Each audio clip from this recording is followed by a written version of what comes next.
Hello everyone, Bobby here. Welcome back to my channel. Today I'm going to be showing you some camping knots that I've used quite a bit, some of my favorite knots. I'm going to be showing you how I'm using them, and then I'm going to show you up close how to tie them, okay?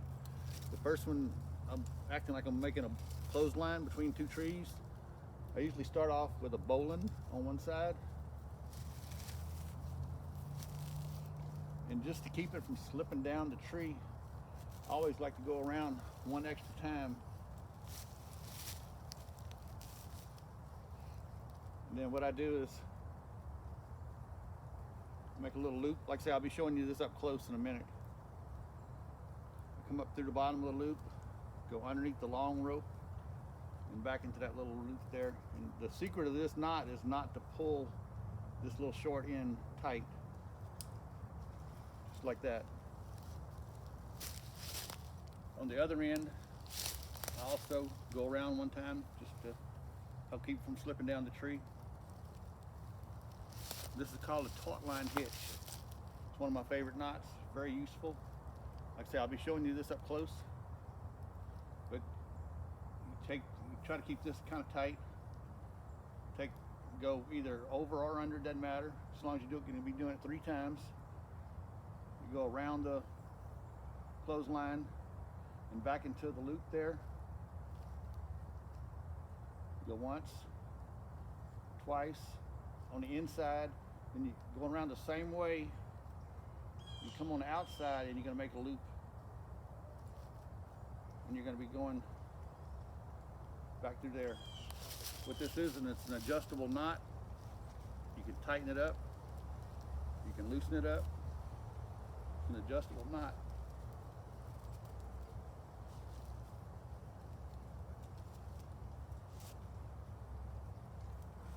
But once you have it tied, it holds. And it'll keep on holding until you want to loosen it up. It's good for holding tent poles up, things like that. It's good for tying down something on the top of your vehicle. And that's what I use for a clothesline: a bowline on one side, a taut line hitch on the other. The best way to teach you how to tie a bowline is on a flat surface like the ground. You go around whatever you're going to go around. If you're going to make a loop around something, like say with the clothesline, I went around an extra time. With the long end, you make a loop. I'm right-handed, so the top of the loop would be going towards the tree here. You take the short end, you come up through the bottom of the loop,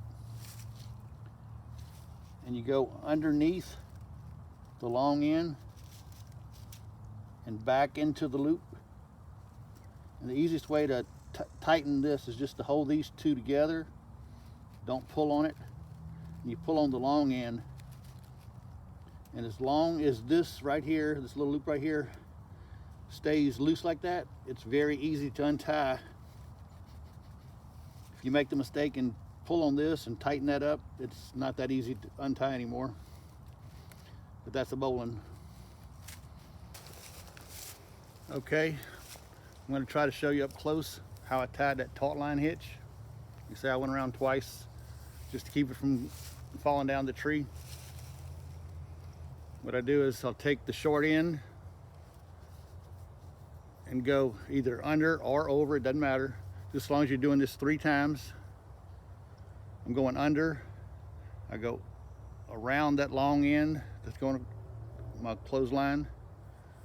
And you come inside this loop here that you've just made.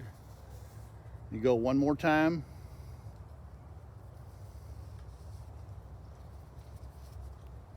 And then go in the same way as if you were going back in there, but come outside. And you're going to make a loop on the outside of that loop there. Make it like a half hitch. And you pull it all tight. And that is your taut line hitch.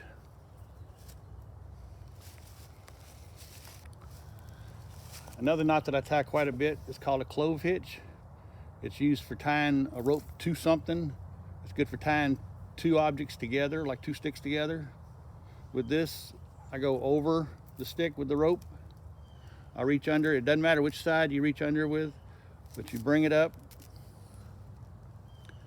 You're gonna go over the rope, and then I hold it right there, and I go over the stick again, and I come up through the last loop I just made going over the stick, and then you pull it all together like that. Put it right here. Make a little, tie it right here, a little more in the middle of the camera. Go over the stick, go over the rope, go over the stick again, but hold it right here. Come up through this loop.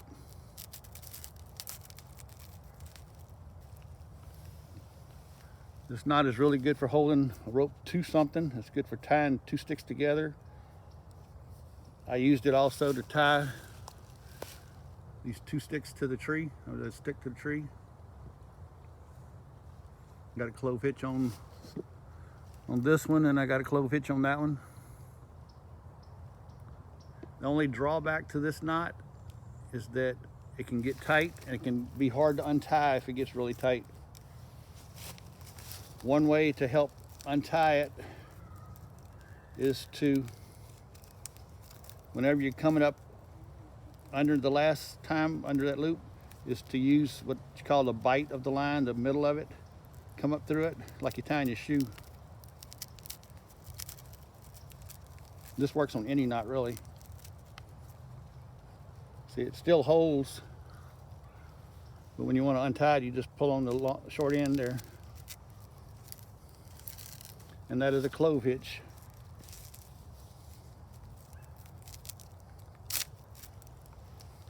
Another knot that I like to use is called a square knot. It's for tying two pieces of rope together. And it's really good because it's easy to untie after you're through. It's like the knot that you tie when you're tying your shoes, which is the first knot. It's called an overhand knot. But you have to remember which way you tied it first. Like I'm putting the one on my right hand over the one in my left hand. And the second time you have to do just the opposite. I'm putting the one in my left hand over my right hand and making another overhand knot. And it comes out looking just like this. You should be able to go like that with it. And even if it gets a little bit tight, you can take two of these ends that are close together and jerk on it. It just slides off. Real easy to untie. One more time. Right over left, make an overhand knot. Then left over right, make another overhand knot. Like I say, you should be able to do that with it. That's it, square knot. Have you ever wished you had three hands when you're tying a bedroll or a sleeping bag together? When you roll up a sleeping bag? I'm using my leg for this. I don't have my sleeping bag or bedroll with me. But that same overhand knot, like for a square knot, you make that, but you go one more time instead of just once. You make it twice. Pull it as tight as you can. Then you swap hands and you jerk it, and it'll stay long enough for you to tie a bow. And that is called a surgeon's knot, which I hope they don't use that on people, but it's called a surgeon's knot. You'll notice if you just tie a regular overhand knot, it slips. As soon as you let go of it, it slips back out. But if you go one more time, pull it tight, see it holds pretty good, but it holds even better if you jerk it together opposite like that, and you just tie a bow.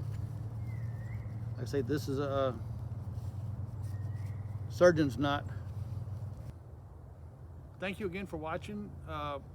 Please leave a comment if you'd like to see some other kind of knots demonstrated, or if you'd like to see anything in a video for the outdoors, please let me know. Please subscribe to my channel, and thank you again for watching.